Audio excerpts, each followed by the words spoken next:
como habíamos hecho el compromiso ayer, y por supuesto que le agradezco, ¿no?, el cumplir también su compromiso a Gonzalo Aparicio Mendoza, el fiscal departamental de Potosí. Estuvimos conversando ayer con él a propósito de estos dos accidentes trágicos, tremendos, que se han dado en carreteras de Potosí, Potosí Uyuni, Potosí Oruro, que dejaron casi 70 personas muertas, flotas involucradas en ambos casos. Fiscal Aparicio, un gusto saludarlo nuevamente y le agradezco y valoro mucho que usted cumpla su compromiso y esté con nosotros. Fiscal, con relación al primer caso, en el que está involucrada la flota Emanuel, el conductor que estaba en estado de ebriedad y que perdió la vida, ¿qué más se ha podido indagar en estas últimas horas o qué más se ha podido confirmar respecto de este hecho para lograr su esclarecimiento, fiscal? Adelante, bienvenido, lo escuchamos. Hola Pedro, ¿qué tal? Un saludo cordial a ti y saludar siempre a través de tu medio también a toda la población del departamento de Potosí. Para nosotros es importante poder compartir con ustedes estos espacios que de alguna manera nos permiten también dar a conocer a la población cuál es el trabajo real que realiza el Ministerio Público, la Fiscalía Departamental de Potosí.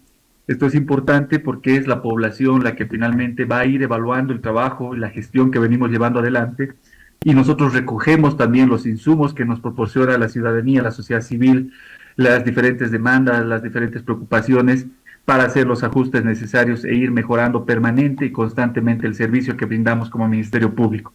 Esa es la intención, esa es la instrucción que tenemos desde nuestro fiscal general. Por eso es que uno de los pilares fundamentales en el plan de trabajo que se ha diseñado desde la Fiscalía General para las Fiscalías Departamentales es lo que denominamos la Fiscalía de Puertas Abiertas. Generar estos mecanismos de intercambio de ideas, de criterios, reflexiones con los diferentes actores de la sociedad civil, a través de mecanismos de coordinación interinstitucional que nos permite ir mejorando, ir avanzando constantemente. Bueno, estamos con estos hechos lamentables. Se están llevando adelante los actos investigativos. En el caso en el que me menciona sobre la empresa de transporte Emanuel, hay que recordar que el responsable de este hecho, el conductor de este medio de transporte, el señor Ramiro Mamani, ha fallecido en este accidente de tránsito precisamente. No obstante aquello, era quien además, recordemos, se encontraba bajo influencias del alcohol al momento del hecho, lo que también se constituye en un elevado porcentaje, en un detonante para la comisión de este accidente, de este hecho de tránsito. Sin embargo, igual se están llevando adelante algunos trabajos periciales que son importantes para determinar ya de manera técnica la responsabilidad de este hecho de tránsito, más aún cuando estamos ante hechos en los que ha existido colisión de dos medios de transporte en movimiento. Ahí ya se requiere de algunos estudios técnicos a través de las unidades especializadas de la policía, del ITCUP, del IDIF, que nos permitan establecer ya cuál ha sido el mecanismo que ha seguido cada uno de los motorizados, la trayectoria, el punto de descanso, etcétera, para determinar las responsabilidades. Estamos en ese trabajo, la Comisión de Fiscales está abocada a aquello, esperamos concluir esta investigación y las investigaciones en realidad de los últimos 3 hechos de tránsito que han sido relevantes en los siguientes días para poder ya presentar un requerimiento conclusivo y solicitar la sanción que corresponda. Si bien en este caso el conductor del motorizado, el presunto responsable, ha fallecido, no es, más bien es posible también evaluar y pensar en la atribución de responsabilidad penal, si corresponde, por supuesto, a los propietarios y responsables de los medios de transporte. Fiscal, eh, el conductor que ha fallecido y la flota que protagonizó este accidente, ¿tenía un ayudante, tenía al chofer de relevo? ¿Esto se pudo establecer? No existía esa circunstancia. Eh, de hecho, incluso no se ha podido determinar, es decir, el conductor del vehículo 1 de la empresa manual no contaba en ese momento, no portaba con su licencia de conducir, que es también un elemento relevante, porque recordemos, ustedes saben que la licencia de conducir es el documento idóneo que habilita a cualquier ciudadano a poder operar este tipo de vehículos motorizados. O, Esos elementos se están recabando, se está continuando la investigación y como te digo, esperamos en los siguientes días ya ir concluyendo la misma. o sea, él no tenía, no estaba en poder. Bueno, ¿esa es una hipótesis o esto ya está confirmado? Él No, no no portaba portaba. su licencia. Sí, no portaba la licencia de conducir. Esto ya está determinado en el informe preliminar que ha sido evacuado por la Unidad Operativa de Tránsito. ¿Y será que este señor tiene su licencia? ¿Qué categoría será, no? Es- Al parecer cuenta con licencia de conducir categoría C. Lo que se está recabando, la información es si esta licencia se encontraba vigente, si el mismo naturalmente la había obtenido siguiendo los conductos regulares y todos los elementos que permita establecer que él tenía la idoneidad, ¿no? Otorgada por las instituciones y las entidades correspondientes para operar este tipo de motorizados. Estos elementos también nos va a permitir eventualmente pensar en una responsabilidad para los propietarios de las empresas también, ¿no? Porque cuando uno contrata un personal para operar este tipo de vehículos motorizados en el que estás transportando vidas humanas, eh, es necesario que los mismos cuenten con todos los requisitos normativamente exigidos para este tipo de trabajos. Entonces ahí también se establece eventualmente responsabilidades para los propietarios, gerentes, administradores de las empresas de transporte. El fiscal nos ha mencionado que otro hecho lamentable, el conductor que estaba a cargo de la flota Emanuel, que invadió carril y tuvo un choque casi frontal, lateral, con otra flota y en el que murieron 37 personas, además de haber estado en un alto grado de ebriedad, lamentablemente murió, perdió la vida, no tenía su licencia de conducir, no portaba, no, de tener tenía, pero no portaba la licencia de conducir, otro hecho agravante. Fiscal, ¿usted cree que este hecho, bueno, yo sé que no creo que usted me diga, sabe que esto no va a llegar al final y al esclarecimiento, pero con todos los intereses que ahí se juegan de por medio en el camino, uno ya no sabe qué pensar. Fiscal, ¿usted cree que esto se va a esclarecer nítidamente? ¿Que la investigación va a llegar hasta el fondo del tema? ¿O pueden surgir trabas, barreras, obstáculos en su trabajo que a lo mejor están fuera de su voluntad, fiscal?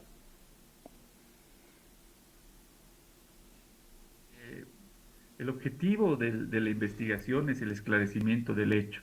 Nosotros tenemos delimitado un marco fáctico, es decir, un hecho concreto que está siendo sometido a investigación.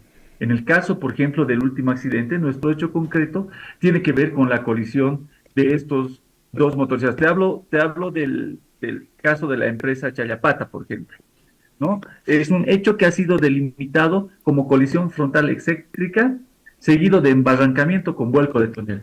Este es el término técnico utilizado de acuerdo a los reglamentos del Código de Tránsito.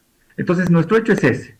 Nuestra investigación tiene que establecer cómo se ha producido este choque frontal, cuál ha sido el mecanismo que ha generado el vuelco de tonel y el posterior embarrancamiento, que ha traído como consecuencia el fallecimiento de vidas humanas. Ese es el hecho, el marco fáctico que delimita el objeto de la investigación que lleva adelante el Ministerio Público. Entonces, ahí a partir de los estudios periciales, porque ya para determinar la responsabilidad, ya en términos precisos y concretos, pretendiendo llevar al imputado ante un tribunal de juicio, ¿no? Tenemos que establecer con precisión cuál es la participación, cuál es el grado de responsabilidad, cuál es la conducta que ha desplegado y cuál es el resultado generado a partir del despliegue de esta conducta reprochada penalmente. Entonces, para esta labor se requiere de estudios técnicos científicos precisos. Ese es el objeto de la investigación. Ahí radica el esclarecimiento del hecho. Y esa es la labor que cumple el Ministerio Público. La Comisión de Fiscales tiene como objeto esclarecer el hecho, determinar cómo se ha generado esta responsabilidad penal, cuál ha sido la conducta desplegada, cómo se produce el accidente. Y si esta responsabilidad alcanza a otros niveles de participación previstos en la norma penal. Te hablo en el caso en el que existe responsabilidad para los propietarios, gerentes o administradores de empresas públicas, conforme exige el tercer párrafo del artículo 261 del Código Penal. Entonces, creemos nosotros que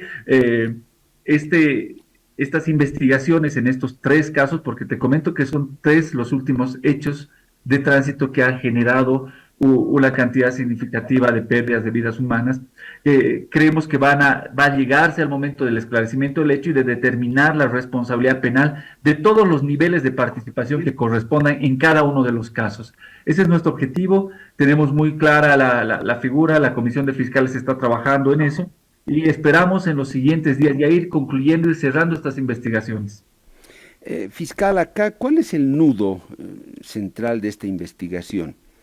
Es decir, por ejemplo, establecer cronológicamente los lugares por los cuales pasó esta flota. El señor que perdió la vida, la flota Emanuel, ¿quién le hace el primer control en la salida de la terminal? La siguiente tranca, ¿cuál es? ¿Quién le hace el control? En la siguiente tranca, ¿quién le hace el control? Cuando se supone que ya había bebido, porque nos dicen que bebió en la carretera, esa es una hipótesis. No sabemos que si de partida él ya había consumido bebidas alcohólicas. Eso, por ejemplo, no está establecido hasta el momento, o ya existen algunas pautas. Nosotros hemos emitido los requerimientos para contar con la información necesaria que nos permite ir construyendo esta hipótesis. Pero puede darse el caso que esa información no exista, y eso se constituye una limitante en el ejercicio de la acción penal. Pero puede que sí exista, ¿no? Estamos a la espera de recabar toda esa información para ir determinando cómo se ha llevado adelante la cadena de sucesos desde el momento que parte. Por ejemplo, en uno de los casos, te comento algo que nos llamó la atención, y fue precisamente a partir de estos requerimientos de información, se llega a determinar que existían irregularidades en la planilla de registro de los pasajeros. De acuerdo a registros oficiales de las planillas de una empresa de transporte, Trans San José, si no me equivoco, figuraban alrededor de 25 o 28 pasajeros. Pero cuando el equipo de fiscales y forenses hace el abordaje a la escena del hecho, al lugar del accidente, resulta que habían 48 personas al interior del bus. Entonces había una cantidad que sobrepasaba las 20 personas que no sabíamos cómo estaban dentro del vehículo, si en los registros oficiales, en las planillas, solo figuraba una cantidad menor. Entonces ahí se va construyendo una hipótesis de que los conductores de los microbuses permiten el ingreso irregular de pasajeros en el transcurso del trayecto, que no son registrados, etcétera, ¿no? Y esto tiene incidencias, incluso en el ámbito del cubrimiento de los seguros, un montón de circunstancias que no están bien. Y estas cuestiones tienen que ser necesariamente regularizadas, controladas por las empresas de transporte, quienes son los que ejercen tuición sobre sus trabajadores, sobre sus conductores, ¿verdad? Entonces son aspectos que van saltando de la investigación emergente de los requerimientos de información que van realizando las diferentes comisiones. Qué terrible investigar en Bolivia, fiscal, porque puede ser que el conductor haya estado ya bebido al salir de la terminal, y si él le pagó una coima al policía que le hizo el control, si es que le hizo el control, le pagó una coima, probablemente el policía puso normal, claro, normal, le puso normal. ¿Cuánto complica esto la investigación? Y probablemente este señor ya estaba con unos tragos encima, pocos o muchos, al salir. Y en el resto de las trancas lo propio. ¿Complica esto la investigación, no, fiscal? Bueno, esto ya es ingresar en el ámbito especulativo, ¿no? Nosotros lo que estamos haciendo como Ministerio Público, por un principio de seriedad, es solicitar los informes oficiales con los que cuentan las diferentes instancias e entidades del Estado, de control, de seguimiento de las empresas, etcétera.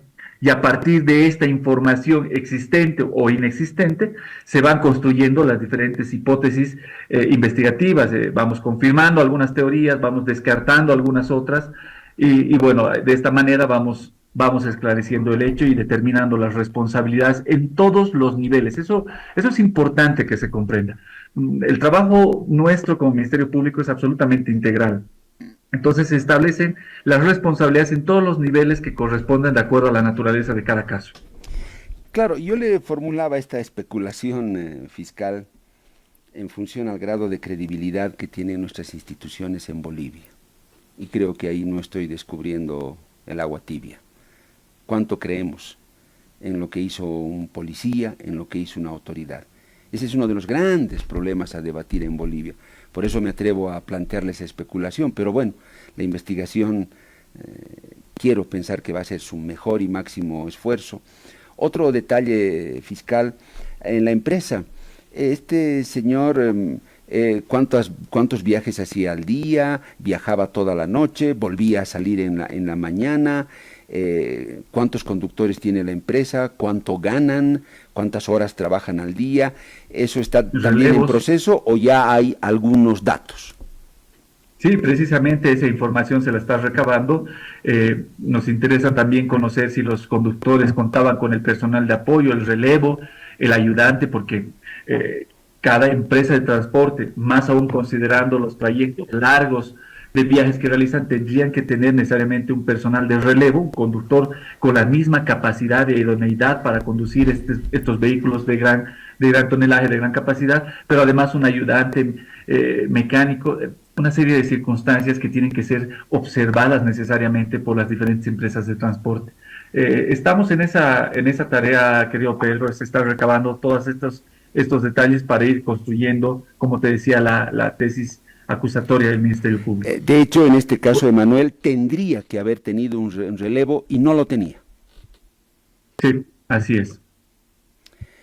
Antecedentes de este conductor fiscal por faltas de tránsito en carretera u otro tipo, ¿se ha podido saber algo de los antecedentes del chofer que falleció? En nuestro sistema no figuran antecedentes. Vamos a hacer el requerimiento de información a la Unidad Operativa de Tránsito, aunque tampoco entiendo yo existe un registro, por ejemplo, de faltas cometidas en el ámbito vial. No hay un registro pormenorizado e individualizado. Sin embargo, vamos a indagar sobre ese aspecto también. Antecedentes de la empresa como tal, de Emanuel, de algún otro tipo de falta anteriormente, ¿está en proceso también o se sabe algo? Sí, sí, sí. Se ha recabado toda la información inherente a la empresa, a ambas empresas en realidad, ¿Ya? ¿no? La misma labor que se está haciendo con respecto a la empresa manual se le está haciendo respecto a la otra empresa para establecer también los niveles de responsabilidad que correspondieran en el caso. Se han pedido desde la conformación accionaria de las empresas, la cantidad de personal que trabaja en las mismas, el periodo del rol de turnos que sigue cada uno de los conductores para establecer la razonabilidad de la capacidad de un conductor. No podríamos pensar que un conductor esté de turno 48, 72 horas conduciendo un vehículo sin el personal. Claro, estos aspectos los tenemos que confirmar o descartar. A eso apunta la investigación, querido Pedro. Fiscal, dos detalles que ya van en contra de la empresa, o podrían ir. Uno, yo se lo consulto. El que no portara licencia el conductor, porque él trabaja para una empresa, ¿implica cierto grado de responsabilidad para la empresa o es una cuestión intuito persona que libera de culpa a la empresa? Dos, no había relevo, tenía que haber relevo en ese bus y no había. Esto también es una responsabilidad personal del chofer que no llevó a su relevo, o también implica a la empresa que debió haber previsto estas cosas, fiscal. Pero además te doy un elemento importante también que es parte de los estudios periciales. ¿Cuál es la situación mecánica de los medios de transporte? Es decir, son vehículos que se encontraban idóneos para realizar este recorrido, presentaban fallas mecánicas. Tenemos un caso, otro de los casos relevantes, por ejemplo, te comento, que se ha determinado a primera vista por parte de los oficiales de la policía boliviana que han hecho el abordaje a la escena del hecho, que era un vehículo obsoleto, de edad antigua, que presentaba fallas mecánicas, pero pese a estas circunstancias se lo pone en movimiento, se le asigna una ruta, se le asigna una planilla de pasajeros y naturalmente estas fallas mecánicas en un momento determinado también se constituyen en un elemento que podrían haber detonado el accidente de tránsito, entre otras causales, ¿no?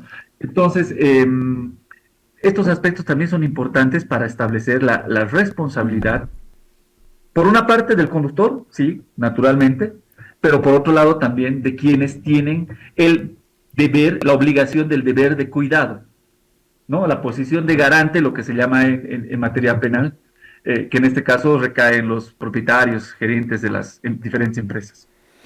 Fiscal, usted señalaba que en el caso de la flota Emanuel y este trágico choque lateral, eh, el estado mecánico era una agravante para la empresa, que la incluye en la responsabilidad. Pero solamente muy brevecito, a manera de detalle, el hecho de que no hubiera el relevo y que el conductor no portara la licencia, ¿también implica grado de responsabilidad para la empresa fiscal o cómo van a evaluar eso? No, en caso de acreditarse estos aspectos, el estado situacional mecánico del vehículo motorizado, la presencia o no de personal de relevo, del ayudante y todo lo que implica la observancia de medidas de seguridad en su posición de garantes, observando ciertos deberes de cuidados que la ley les implica, por supuesto, son elementos que tienen que ser evaluados por la comisión de fiscales, por las diferentes comisiones de fiscales para determinar la existencia o no también de algún grado de responsabilidad penal en el marco de lo que establece el artículo 261 de la norma sustantiva en su última parte. Estos aspectos tienen que ser confirmados o descartados y precisamente a eso apunta la investigación. Para eso se recaban los informes necesarios para determinar la existencia o no de responsabilidad de estos otros niveles de participación que si bien no han tenido una ejecución material del hecho, pero sí en su posición de garante se han inobservado estas reglas y deberes de cuidado llamadas por ley. ¿Los testigos que pudieron declarar, los sobrevivientes, aportaron algo importante? Muchos de ellos todavía están siendo tratados, están internados en centros médicos de la ciudad. Entonces se está teniendo un poco de paciencia para poder contar con testimonios ya más concretos, más precisos, ordenados, una vez que los mismos se encuentren ya en un estado de salud con mejoría. En el otro accidente fiscal, cuando el que está involucrada la vagoneta que embiste a una flota y esto hace que salga de carretera y se embarranque, en ese caso también hay el aspecto del estado de ebriedad, grado alcohólico de los conductores o nada.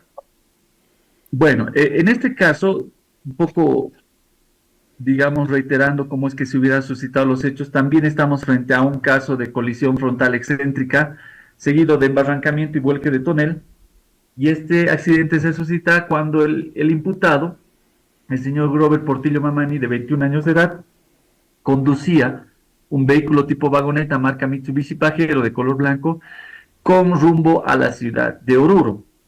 De acuerdo al reporte preliminar, debido al exceso de velocidad, al cansancio del conductor y quien presumiblemente había estado en una situación de somnolencia, logra invadir de igual forma el carril contrario y de esta manera se genera la colisión con el ómnibus de la empresa Chayapata, conducido por el señor Wilfredo Chungara Jorge, quien además fallece como emergencia de este hecho. Se ha podido determinar también que antes de la colisión, ante esa situación de invasión de carril, el conductor de la empresa Chayapata habría realizado alguna o habría intentado realizar alguna maniobra evasiva, llegando de esta manera a salir del camino al lado derecho, lo que ha generado los vuelcos de tonel y el posterior embarrancamiento en una distancia de unos 400 a 500 metros. El resultado de este accidente se ha tenido que lamentar la pérdida de 31 personas y otro número similar de personas heridas que han sido trasladadas a diferentes centros de salud. Es así que se ha presentado una imputación formal en contra del conductor, evidentemente con la solicitud de aplicación de medidas cautelares. De acuerdo al peritaje en toxicología que se ha realizado en este conductor, en este joven de 21 años de edad, el resultado ha sido negativo, es decir, el mismo no se encontraba bajo influencias del alcohol al momento de suscitarse este hecho de tránsito. Sin embargo, independientemente de ello, habiéndose establecido preliminarmente su responsabilidad, el Ministerio Público ha solicitado la aplicación de medidas cautelares. El día de ayer, miércoles 5 de marzo, a horas 11 de la mañana, se ha instalado la audiencia de medidas cautelares en contra del imputado en el Juzgado de Instrucción Penal número 5 de la ciudad de Potosí, y en atención a los fundamentos que han sido desarrollados en la audiencia y las pruebas que han sido presentadas, la autoridad judicial ha dispuesto la imposición de medidas cautelares. Dentro de ellas ha dispuesto la detención domiciliaria con custodia policial permanente en contra del imputado, la prohibición, por supuesto, de acercarse a las víctimas y testigos, el arraigo nacional del imputado, es decir, la imposibilidad de que él mismo pueda abandonar el país, y la presentación semanal ante el Ministerio Público a través de las firmas de los registros correspondientes. Estos elementos nos permiten garantizar de alguna manera la presencia del imputado en el proceso, aminorar la posibilidad de materialización de riesgos procesales tanto de fugas u obstaculización, de tal forma que la Comisión de Fiscales pueda concluir con su investigación y en los siguientes días de igual forma ya estar presentando un requerimiento conclusivo estableciendo los grados de responsabilidad que correspondan en este caso. ¿Ambos conductores portaban licencia? No. En el caso de este imputado, el señor Robert Portillo Mamani, él mismo no portaba su licencia de conducir. Al momento del hecho se han hecho los requerimientos a las entidades correspondientes para establecer si él mismo contaba con licencia de conducir, no contaba con licencia de conducir, y bueno, esto también parte de la necesidad de fortalecer los niveles de control en las diferentes trancas, que es lo que conversábamos hace un momento contigo, para tratar de, en lo posible, evitar que estos hechos se vayan suscitando. Reitero, la licencia de conducir es el documento idóneo que habilita a una persona a poder operar este tipo de motorizados y más aún en transportes en carreteras interdepartamentales donde hay diferentes puntos de control donde debiera exigirse para tener la certeza de que estamos frente a una persona que cumple los requisitos mínimos de idoneidad para operar estos vehículos motorizados, ¿verdad? Claro que... Bueno, estamos en esos trabajos. Que controlan en las trancas. El de la flota Emanuel no tenía la licencia. Este otro señor que invade carril tampoco portaba su licencia. Bueno, ahí va lo que le digo, fiscal, la poca o nula credibilidad que podemos tener en servidores públicos que cumplen tareas muy importantes. El de la flota, la colisión con la vagoneta, el chofer de la flota, que lamentablemente perdió la vida, ¿él sí portaba su licencia? Sí, el chofer de la flota de la empresa Chayapata, sí tenemos entendido que portaba su licencia de conducir, categoría C. Sin embargo, se han hecho también, independientemente del fallecimiento del mismo, se ha procedido a hacer la extracción de muestra de humor vitrio del conductor para el trabajo de toxicología, la pericia en toxicología y determinar si el mismo se encontraba o no bajo influencias del alcohol. El día de hoy vamos a recabar esa información y ya los resultados, entiendo, se encuentran en poder de la Comisión de Fiscales para que se evalúen también esa situación. 1 minuto y medio que me queda, lo último, fiscal, el dato que nos quedó pendiente. En el caso de la flota Emanuel, el otro conductor, el que fue invadido en carril, sobrevivió. ¿A él qué medidas se han dispuesto luego de la audiencia? ¿Qué va a ser de la suerte de este conductor, fiscal? Me hablas del conductor del caso de la empresa Emanuel, sí, ¿verdad? Sí, la otra flota. Sí, es de la empresa Flecha Norte Bus. Exacto. Es el conductor. El mismo, sí, tenemos el registro de que contaba con su licencia de conducir categoría C. Como te digo, la investigación es integral. Cuando estamos frente a un hecho que se produce estando dos vehículos motorizados en movimiento, la investigación se realiza de manera integral. Es decir, se establece si ambos tenían la documentación idónea para conducir los motorizados, si más aún si se tratan de ambos conductores de empresas de transporte, si contaban con el personal de relevo correspondiente, si los vehículos se encontraban en buenas condiciones. De manera que estos antecedentes nos van a permitir, digamos, confirmar o descartar algunas tesis acusatorias. Pero en este caso, fiscal, muy brevecito le decía, él está todavía hospitalizado, se le ha tomado su declaración, va a tener una detención preventiva o se va a defender en libertad, eso le decía. Pasa que de acuerdo a los reportes oficiales, encontrándose el conductor de la empresa Emanuel bajo influencias del alcohol, se ha preliminarmente establecido la responsabilidad de este conductor en este hecho de tránsito. No, entonces el sindicado o el imputado en este caso es el conductor de la empresa Emanuel que ha fallecido, quien se encontraba bajo influencias de alcohol. Sin embargo, esto no descarta la posibilidad o eventualidad de ampliación de investigación más adelante de determinarse también algún grado de responsabilidad en el conductor de la empresa Flecha Bus. Eso lo está evaluando y analizando la Comisión de Fiscales. Fiscal, un gusto. Valoro mucho el tiempo que nos ha dado, que sea hasta cualquier momento. Gracias, siempre es un gusto hablar contigo. Que te vaya muy bien. Igualmente, el fiscal Gonzalo Aparicio Mendoza, fiscal departamental de Potosí.